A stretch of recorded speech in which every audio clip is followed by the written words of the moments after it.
جو 8 فروری کا الیکشن ہے، اس کے نتائج کو ہمارے قائد محترم قائد ملت اسلامیہ امیر راہ عظیمت علامہ حافظ سعد حسین رضوی دامت برکاتہم العالیہ نے مکمل طور پر مسترد کر دیا ہے۔ جو ظلم آپ نے تحریک لبیک یا رسول پاکستان کے ساتھ کیا، تحریک لبیک پاکستان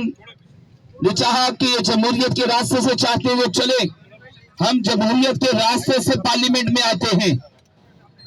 اس شب جب نتائج آنا شروع ہوئے تو بحمداللہ تعالی تیزی کے ساتھ تحریک لبیک یا رسول پاکستان کے امیدواران ایک اچھی پوزیشن کے ساتھ لیڈ کرتے ہوئے نظر آ رہے تھے۔ اگر آپ فقیر کے حلقے کی بھی بات کریں تو میرے پاس فارم 45 موجود ہیں، اس کے مطابق تحریک لبیک یا رسول پاکستان کی فرسٹ پوزیشن ہے۔ ہم اس فارم 45 کی کارکردگی کو پیش نظر رکھتے ہوئے بات کریں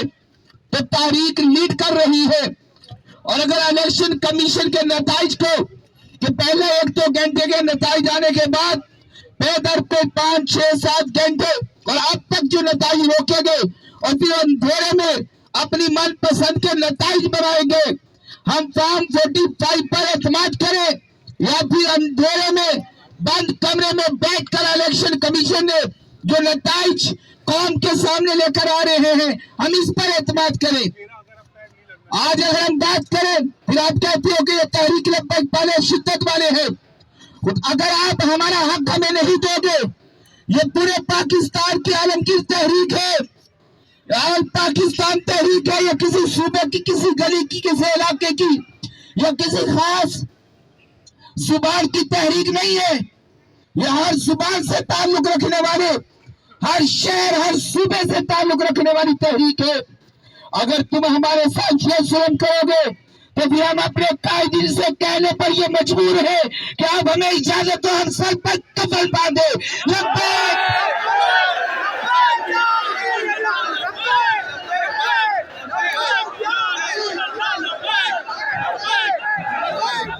بسم اللہ الرحمن الرحیم۔